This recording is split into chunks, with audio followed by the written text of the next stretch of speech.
Hello दोस्तों, welcome to civil GS classes. मैं रवि कुमार। तो आज आप लोगों के लिए लेकर आए सबसे इम्पोर्टेंट टॉपिक जिसका नाम है फंडामेंटल राइट, मौलिक अधिकार।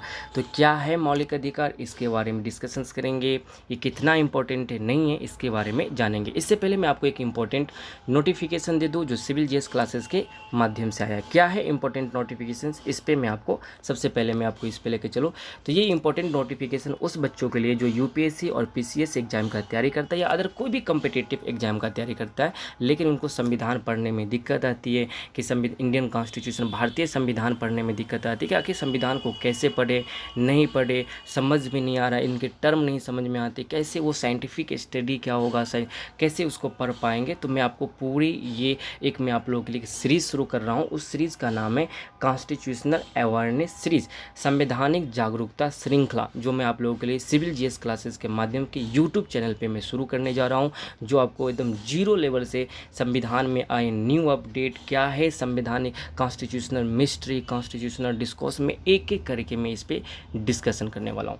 दूसरा जो नोटिफिकेशन जो बहुत ही और इम्पोर्टेंट है, ये है complete Laxmikanth from zero level. अगर आपको लक्ष्मीकांत जो इंडियन कॉन्स्टिट्यूशन की बहुत ही फेमस बुक है, तो आखिर इसे पढ़े कैसे, चैप्टर बाय चैप्टर कैसे नोट्स बनाएं, नोट्स बनाने का तरीका कैसे होना चाहिए, कैसे इनके चैप्टर को कवर करें, तो मैं लक्ष्मीकांत जीरो लेवल से मैं शुरू करने वाला हूँ। चैप्टर बाय चैप्टर पूरे लक्ष्मीकांत का मैं पूरे किताब का मैं एक सीरीज़ शुरू करने वाला हूँ, कॉन्स्टिट्यूशनल अवेयरनेस सीरीज़ के माध्यम से, जिससे आपके अंदर जो भी क्वेरी होंगे, जो भी क्वेश्चंस होंगे, जो भी कन्फ्यूजन होगा, वो सभी के सभी क्लियर हो जाएगा। और ये जल्द ही यूट्यूब चैनल पे सिविल जीएस क्लासेस की यूट्यूब चैनल पे जल्द ही आ रहा है। तक अगर अभी तक आपने सिविल जीएस क्लासेस को सब्सक्राइब नहीं किया हो, तो जल्दी से सिविल जीएस क्लासेस की यूट्यूब चैनल को सब्सक्राइब करो। आपके लिए कॉन्स्टिट्यूशनल अवेयरनेस सीरीज जल्द ही आने वाला था। आई थिंक आप लोगों को समझ में आ गया होगा कि ये इंपॉर्टेंट नोटिफिकेशन क्या था। तो आज जो सबसे इंपॉर्टेंट बातें हैं, आज जो सबसे इंपॉर्टेंट टॉपिक है वो ये है फंडामेंटल राइट, मौलिक अधिकार क्या है नहीं है। तो कैसे मौलिक अधिकारों को पढ़ा जाए, और दूसरी बात जो सबसे बड़ी बात है कि किसी भी एग्ज़ाम के लिए, यूपीएससी एंड पीसीएस एग्ज़ाम के लिए, पीसीएस एग्ज़ाम के लिए कैसे किसी भी टॉपिक को पढ़ा जाता है, कवर कैसे किया जाता है, जिससे मुझे 100 डिग्री मतलब 360 डिग्री मतलब पूरे इनके जो बेसिक कंसेप्ट है वो पूरे कवर हो जाए, इससे रिलेटेड क्वेश्चन है वो भी समझ में आ जाए। तो इसीलिए मैं एक constitutional web series awareness series को शुरू करने जा रहा हूँ। और मैं फंडामेंटल राइट, ये जो मौलिक अधिकार में इसमें समझाने वाला हूँ कि कैसे आप पढ़ेंगे और नहीं पढ़ेंगे। ठीक है, तो पढ़ने का तरीका क्या होना चाहिए। ठीक है, तो अगर अभी तक आपने चैनल को सब्सक्राइब नहीं किया हो, तो जल्दी इस चैनल को आप सब्सक्राइब कीजिए। आपके लिए बहुत ही इंपॉर्टेंट सीरीज शुरू होने वाला है, और इस पर कंप्लीट लक्ष्मीकांत को, पूरे संविधान को जीरो लेवल से मैं शुरू करने वाला हूँ। तो आज का जो टॉपिक है वो है फंडामेंटल राइट, मौलिक अधिकार। तो अगर आप मौलिक अधिकार पढ़ना चाहते हो, जानना चाहते हो, समझना चाहते हो, तो इनके 3 पहलुओं को आपको जानना पड़ेगा।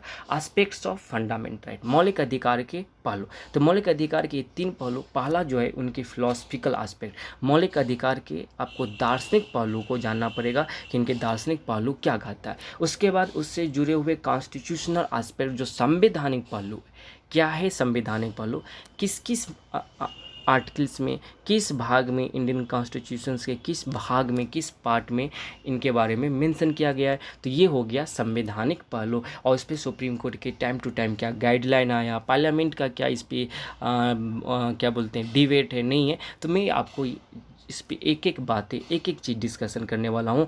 तो इनसे जुड़े हुए कॉन्स्टिट्यूशनल एस्पेक्ट्स, संवैधानिक पहलू क्या है, ये भी डिस्कशंस करेंगे। उसके बाद उससे जुड़े हुए केस स्टडी, मतलब फंडामेंटल राइट से, मौलिक अधिकार से जुड़े हुए क्या क्या मामले हैं, और अभी तक इस पर क्या क्या वर्डिक्ट आया सुप्रीम कोर्ट के, क्या क्या जजमेंट आए, क्या क्या इस पर फैसले आए, क्या गाइडलाइन आए। तो मैं एक एक करके डिस्कशन करूँगा। जब आप ये तीनों एस्पेक्ट्स को जब आपने एक बार जब आप कवर कर लोगे, तो फंडामेंटल राइट से जुड़े जितने भी डाउट होंगे आपका क्लियर हो जाएगा। तो इस लेक्चर में हम सबसे पहले इसके फिलोसफिकल एस्पेक्ट्स को डिस्कशंस करेंगे। क्या है फंडामेंटल राइट्स के आधारभूत, एक तरह से दार्शनिक पहलू क्या है, इसके बारे में डिबेट करने वाले हैं। चलिए शुरू करते हैं फंडामेंटल राइट्स के फिलोसफिकल एस्पेक्ट्स। तो आई थिंक आप लोगों को समझ में आ गया होगा कि इनके मैं 3 पहलू पे बात करूंगा, जिससे आपको कोई कन्फ्यूज़न आपके माइंड में नहीं रहेंगे। इसके केस स्टडी हो, चाहे इससे जुड़े हुए जो भी कॉन्स्टिट्यूशनल प्रोविजंस हो, या इससे जुड़े हुए जो भी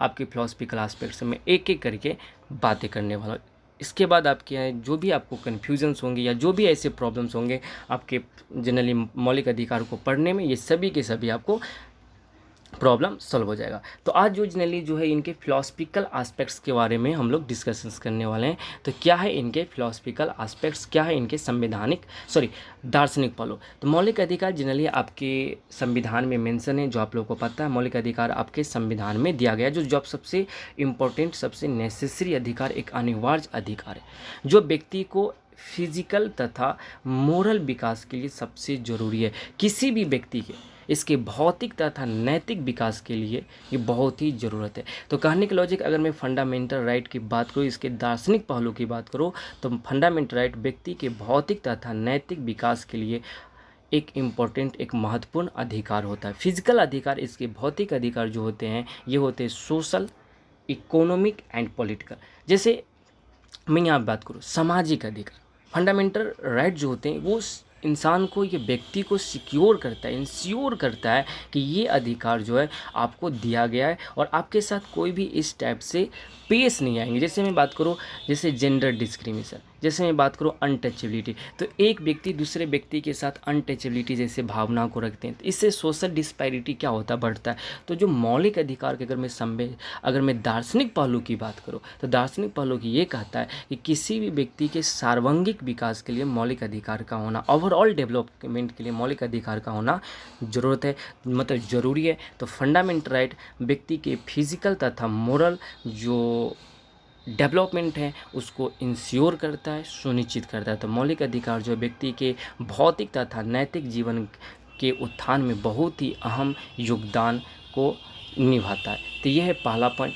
अगर मैं इनके सेकेंड पॉइंट पे चर्चा करूँ, इनके सेकेंड पॉइंट क्या कहता है फिलोसफिकल एस्पेक्ट्स में, तो ये देखते हैं इनके सेकेंड पॉइंट क्या कहता है। तो it's ensure the conditions of materials and moral development as well as freedom of the individual against the state.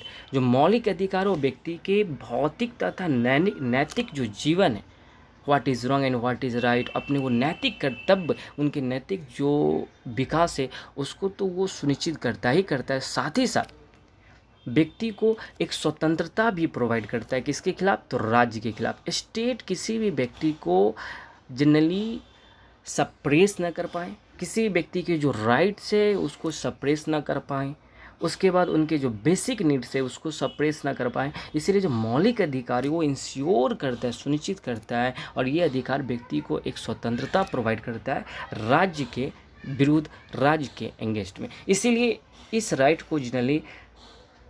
अधिकार को जनरली भारत के मैग्ना कार्टा कहा, भारतीय संविधान के मैग्ना कार्टा कहा जाता है। तो जो मौलिक अधिकार है इसे समानतः इंडियन कॉन्स्टिट्यूशंस का मैग्ना कार्टा कहा जाता है। अब क्या है मैग्ना कार्टा, इसको समझेंगे। तो मैग्ना कार्टा किसे कहा जाता है, भारतीय संविधान की जो ये अधिकार है, मौलिक अधिकार, इसे मैग्ना कार्टा की संज्ञा दी गई। क्या है मैग्ना कार्टा, तो मैग्ना कार्टा जनरली आपको 1215 में किंग जॉन के द्वारा ये एक डिक्लेरेशंस किया गया था, एक घोषणा पत्र लाया गया था।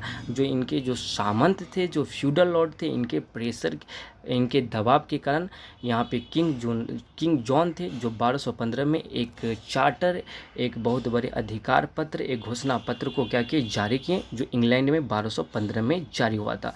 ये एक प्रकार का रिटन डॉक्यूमेंट था, एक लिखित दस्तावेज था, और उस दस्तावेज के माध्यम से पहली बार व्यक्तियों को, उनके नागरिकों को एक अधिकार, एक मौलिक अधिकार से पहली बार उनको एक मौलिक अधिकार से संबंधित क्या हुआ, उनको एक राइट्स मिला था। तो एक बेसिक राइट्स, एक आधारभूत जो अधिकार है वो आपको मैग्ना कार्टा 1215 से मतलब उस व्यक्ति को दिया गया था। इसीलिए जो भारतीय संविधान है, इंडियन कॉन्स्टिट्यूशन, इसमें जो आधारभूत अधिकार है, जो फंडामेंटल राइट्स, जो व्यक्ति का अधिकार है, जो स्टेट के विरुद्ध दिया गया है, वो आपका मौलिक अधिकार है। इसीलिए इस अधिकार को भारतीय संविधान का मैग्ना कार्टा कहा जाता है। तो पहली बार व्यक्ति को जो अधिकार दिया गया था वो 1215 में दिया गया था, जो इंग्लैंड में किंग जॉन के द्वारा ये 1215 में इशू हुआ था। इसीलिए इस अधिकार को पहला वो रिटन डॉक्यूमेंट था, इसीलिए सबसे बड़ा एक ग्रेट डॉक्यूमेंट, एक ग्रेट चार्टर, एक ग्रेट लिबर्टी के तौर पे ये मैग्ना कार्टा को जाना जाता है। ठीक है, तो आई थिंक आपको ये फिलोसफिकल एस्पेक्ट समझ में आ रहा होगा। आते उसके नेक्स्ट पॉइंट क्या कहता है फिलोसफिकल एस्पेक्ट्स का। तो जो ये मौलिक अधिकार है वो व्यक्ति के अंदर में एक जागरूकता को क्रिएट करता है। तो व्यक्ति के अंदर में क्या लाता है, एक जागरूकता रहता है, एक इंडिविजुअल अवेयरनेस की ओर ले जाता है, और साथ ही साथ strict rule of the state and help in building the strong citizen. जो राज्य के जो स्ट्रिक्ट रूल है, जो कठोर नियम होते हैं, उसके प्रति व्यक्ति को क्या करता है, अवेयर करता है, सचेत करता है मौलिक अधिकार, तथा उनको एक सशक्त नागरिक बनने में, एक मजबूत नागरिक बनने में क्या करता है मौलिक अधिकार, तो एक इम्पोर्टेंट रोल प्ले करता है। So that they are able to registered protest against the oppressive policy of the government. और सरकार के जो भी ऐसे पॉलिसी होते हैं, ऐसे कोई भी पॉलिसी जो दमनकारी पॉलिसी हो, दमनकारी ऐसे कोई भी नीति होता है सरकार के, उसके खिलाफ मौलिक अधिकार एक सबसे बड़ा हथियार है। तो दूसरी बात, पहले सरकार को क्या करता है, लिमिट करता है। सरकार को एक कंट्रोल में रखने के लिए सरकार ऐसे कोई भी ऑप्रेसिव पॉलिसी न लाए, और एक सच्चे, एक अच्छे नागरिक बनने के लिए मौलिक अधिकार का होना बहुत ही इम्पोर्टेंट बातें हैं। तो मौलिक अधिकार क्या करता है, सरकार के ऑपरेसिव रूल को क्या करता है, प्रोटेस्ट करता है। दूसरी बात, उसका विरोध करता है। दूसरी बात, सरकार के कोई भी ऐसे स्ट्रिक्ट रूल्स होते हैं, ऐसे कोई भी कठोर नियम होते हैं, उसके खिलाफ जनता को क्या करता है, सशक्त करता है। जनता उसके प्रति अवेयर होते हैं, और इस रूल के, उस जो सशक्त या कठोर कानून के खिलाफ जनता क्या करते हैं, तो एक आंदोलन करता है, जिससे जनता क्या कर सके, अपने मौलिक अधिकार को प्रोटेक्ट कर सके और उसे बचा पाए। ठीक है। उसके बाद इसके नेक्स्ट फिलोसफिकल एस्पेक्ट्स क्या कहता है, तो उनके नेक्स्ट फिलोसफिकल एस्पेक्ट्स ये हैं कि अगर मैं बात करूँ तो most of the people of the India did not understand their political interest and right due to being illiterate. बहुत सारे ऐसे लोग होते हैं, अगर मैं पूरे वर्ल्ड की बात करूँ तो पूरे विश्व में हर जगह अपना अपना एक समस्या हो सकता है, लेकिन मैं इंडिया की बात करूँ तो इंडिया में बहुत सारे ऐसे लोग हैं जो इलिटरेट हैं, जो बेसिकली मतलब एक तरह से कहा जाए तो अधिकांश जनता ऐसे है जो निरक्षर है। तो उनको अपने अधिकार, उनके जो राजनीतिक हित है या अधिकार है, उसको समझ में नहीं आता था। तो अगर उसके राजनीतिक हित या उनके जो अभी भी बहुत सारे ऐसे इलिटरेट पॉपुलेशन होने के कारण जो इनके जो मौलिक अधिकार है, जो इनके बेसिक बातें हैं, जो पॉलिटिकल इंटरेस्ट है, उन्हें अभी भी समझ में नहीं आता है, जिसके कारण हमेशा डर होता है कि कहीं सरकार इनके अधिकार के, इनके मौलिक अधिकार को क्या कर दे, तो समाप्त ना कर दे या वायलेट ना कर दे। ठीक है, या इनके मौलिक अधिकार को एलिमिनेट ना कर दे। इसीलिए जो फंडामेंटल राइट है उस पर हमेशा कुछ ना कुछ आपके बातें आती रहते हैं। तो किसी भी देश में जहाँ पे जनता इलिटरेट हो या जनता एक तरह से अवेयर ना हो, तो मौलिक अधिकार जनरली जो आपकी फंडामेंटल राइट है वो व्यक्ति को अवेयर करता है। उसके बाद सरकार के ऑपरेसिव रूल्स के खिलाफ ये हमेशा क्या होते हैं, उसको ऑपरेसिव रूल के खिलाफ वो हमेशा क्या करते हैं, तो प्रोटेस्ट करता है, जिससे व्यक्ति क्या कर सके, अपनी जो बेसिक नीड्स है, जो बेसिक राइट्स है, उसको बचा पाए। और ये सबसे ज़्यादा कहाँ होता है, तो इलिटरेट कंट्री जहाँ होते हैं वहाँ पे फंडामेंटल राइट्स को जनरली सरकार के द्वारा हमेशा ऑपरेस किया जाता है। तो इसीलिए वहाँ पे हमें सोशल अवेयरनेस की सबसे ज़्यादा ज़रूरत पड़ता है। दूसरी बात है, जो अगर इनके नेक्स्ट फिलोसफिकल एस्पेक्ट्स पे बात करें फंडामेंटल राइट के, तो ये जनरली ये कहता है जो फंडामेंटल राइट्स है वो व्यक्ति को बस जीने का अर्थ ही फंडामेंटल नहीं होता है, जीवन जीना ही सिर्फ जीवन नहीं होता है। जीवन को एक मीनिंग, देखो लाइफ जनरली जो होते हैं वो दो प्रकार के होते हैं, एक होते हैं मीनिंगफुल, एक होते हैं मीनिंगलेस। तो मीनिंगलेस मतलब आप जो जीवन जी रहे हो इसका कोई अर्थ नहीं।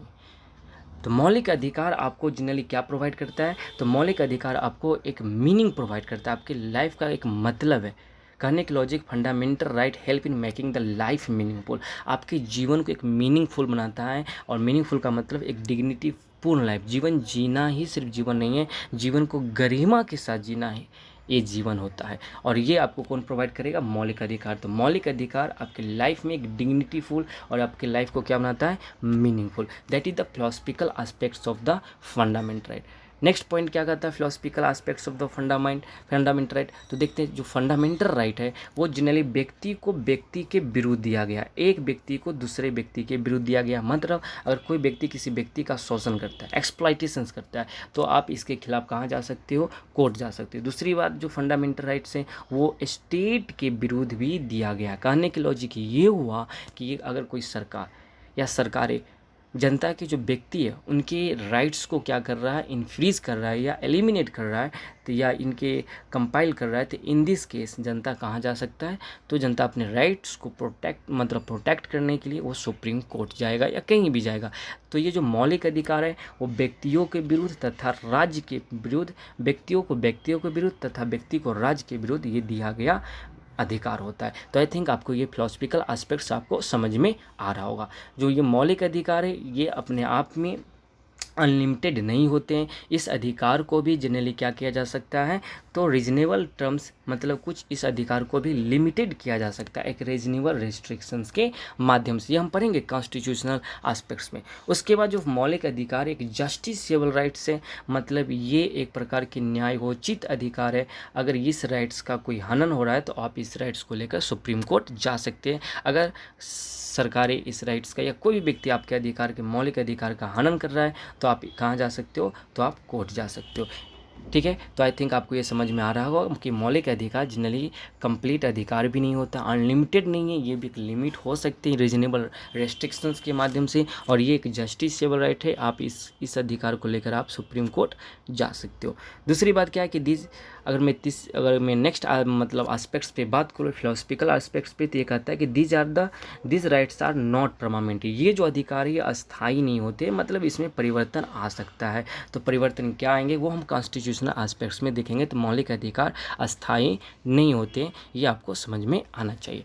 उसके बाद ये मौलिक अधिकार की शुरुआत अगर मैं भारत में करूँ तो कहाँ से हुआ, तो मौलिक अधिकार की जो शुरुआत भारत में सबसे पहले कराची सेशन में, कांग्रेस के कराची सत्र में कांग्रेस के सबसे इम्पोर्टेंट लीडर सरदार वल्लभ भाई पटेल के द्वारा फंडामेंटल राइट्स के मैनिफेस्टो तैयार किया गया था। फंडामेंटल राइट्स मौलिक अधिकार का डिमांड किया गया था, जिसका ड्राफ्ट जवाहरलाल नेहरू के द्वारा तैयार किया गया। और ये भारतीय संविधान में अनुच्छेद 12 से 35 तथा भाग 3 में मेंशन किया गया है, मतलब भारतीय संविधान में चर्चा जब मैं कॉन्स्टिट्यूशनल प्रोविज़न पे बात करूँगा। उसके बाद ये जो मौलिक अधिकार है जनरली आपको ये यूनाइटेड मतलब कहने के लॉजिक यूएसए से लिया गया है, यूनाइटेड स्टेट ऑफ अमेरिका से। ये जो मौलिक अधिकार, ये जो आपके बेसिक अधिकार है जो यहाँ से लिया गया। तो आई थिंक आपको ये बात समझ में आ गया होगा इनके कॉन्स्टिट्यूशनल एस्पेक्ट्स क्या कहता है या नहीं कहता। उसके बाद अगर मैं बात करूँ कि मौलिक अधिकार को प्रोटेक्ट कौन करता है, तो मौलिक अधिकार को प्रोटेक्ट फंडामेंटल राइट को जो कस्टडियन है, उनके जो प्रोटेक्टर है ये है सुप्रीम कोर्ट। अगर आपके मौलिक अधिकार को कम किया जा रहा है या उससे जनरली इनफ्रीज किया जा रहा है या एलिमिनेट किया जा रहा है स्टेट के द्वारा, तो उसको कौन प्रोटेक्ट करेगा, जुडिशियरी, कहने के लॉजिक न्यायपालिका। तो मौलिक अधिकार का जो प्रोटेक्शंस है या उनके मौलिक अधिकार का पूरा देखरेख जो किया जाता है केयर टेकर के तौर पे, ये होते हैं आपकी न्यायपालिका। तो इनसे जुड़े हुए जितने भी फिलॉसफिकल एस्पेक्ट था आई थिंक आपको ये समझ में आ गया होगा। तो मौलिक अधिकार जीवन को क्या बनाता है, मीनिंगफुल बनाता है, आपके जीवन को एक गरिमामय जीवन जीना ही जीवन नहीं होता, गरिमा के साथ डिग्निटी के साथ जीवन जीना होता है, तो आपके लाइफ को एक मीनिंगफुल बनाता है। दूसरी बात ये व्यक्ति को व्यक्ति के विरुद्ध तथा स्टेट के विरुद्ध दिया गया एक अधिकार है। इस मौलिक अधिकार को जनरली न्यायपालिका के द्वारा क्या किए जाते हैं, तो प्रोटेक्ट किया जाता है। तो आई थिंक ये बात आपको समझ में आ गया होगा। तो इससे जुड़े कुछ क्वेश्चन है जिसे आप कमेंट बॉक्स में जवाब देंगे। क्वेश्चन है कि what are the fundamental right, मौलिक अधिकार क्या है, मौलिक अधिकार क्या जस्टिसेबल है या नॉन जस्टिसेबल है या फ्लैक्सिबल है या रिजिड है, मौलिक अधिकार क्या है, कमेंट बॉक्स में आप जवाब देंगे। तो आज के लिए यहीं तक, all the best, good day, take care.